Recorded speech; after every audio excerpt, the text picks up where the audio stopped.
Lethal plastic dose. Even small amounts kill ocean wildlife. New research reveals that shockingly small amounts of plastic ingestion can be fatal to seabirds, sea turtles, and marine mammals. A comprehensive study analyzing over 10,000 animal necropsies has quantified the lethal dose of plastic for these vulnerable species, highlighting the urgent need to curb plastic pollution. The deadly thresholds the study, published in the Proceedings of the National Academy of Sciences, demonstrates that even quantities equivalent to a few sugar cubes can be fatal. For seabirds like Atlantic puffins, consuming less than 3 sugar cubes worth of plastic carries a 90% likelihood of death. Sea turtles, loggerheads, face similar risks with just over 2 baseballs worth, while harbor porpoises are at high risk with an amount roughly the size of a soccer ball. At the 50% mortality threshold, meaning half the exposed animals die, the volumes are even more alarming. Less than 1 sugar cube for puffins, half a baseball for turtles, and less than a sixth of a soccer ball for porpoises. This underscores how little plastic is needed to cause significant harm. How the study was conducted: researchers from Ocean Conservancy analyzed data from 10,412 necropsies worldwide, examining the relationship between plastic ingestion and mortality in 57 seabird species, all 7 sea turtle species, and 31 marine mammal species. They modeled the risks based on total plastic pieces, volume, and type of plastic.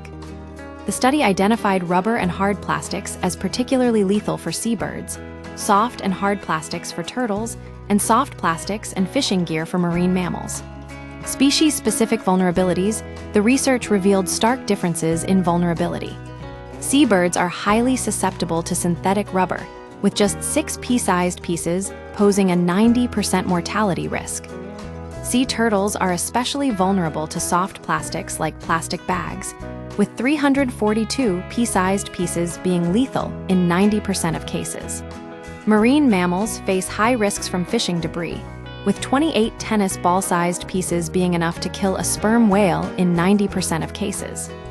Troubling trends: nearly half of the animals in the study, 47% of turtles, 35% of seabirds, 12% of mammals, had plastic in their digestive tracts at the time of death.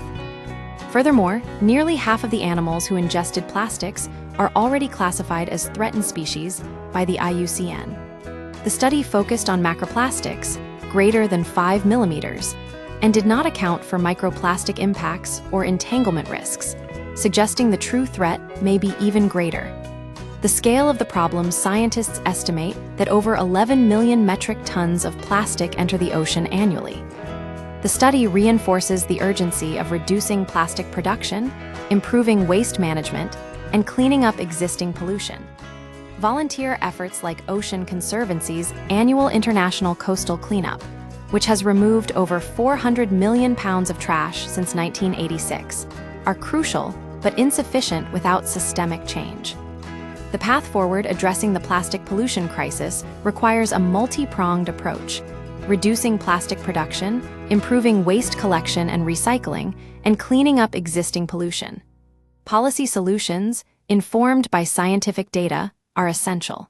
The study provides concrete thresholds for risk, enabling policymakers to make informed decisions. This research drives home how ocean plastics are an existential threat to the diversity of life on our planet, said Nicholas Mallows, Vice President of Ocean Conservancy's Ending Ocean Plastics program. Every action, from individual cleanup efforts to systemic policy changes, matters in the fight to protect marine wildlife.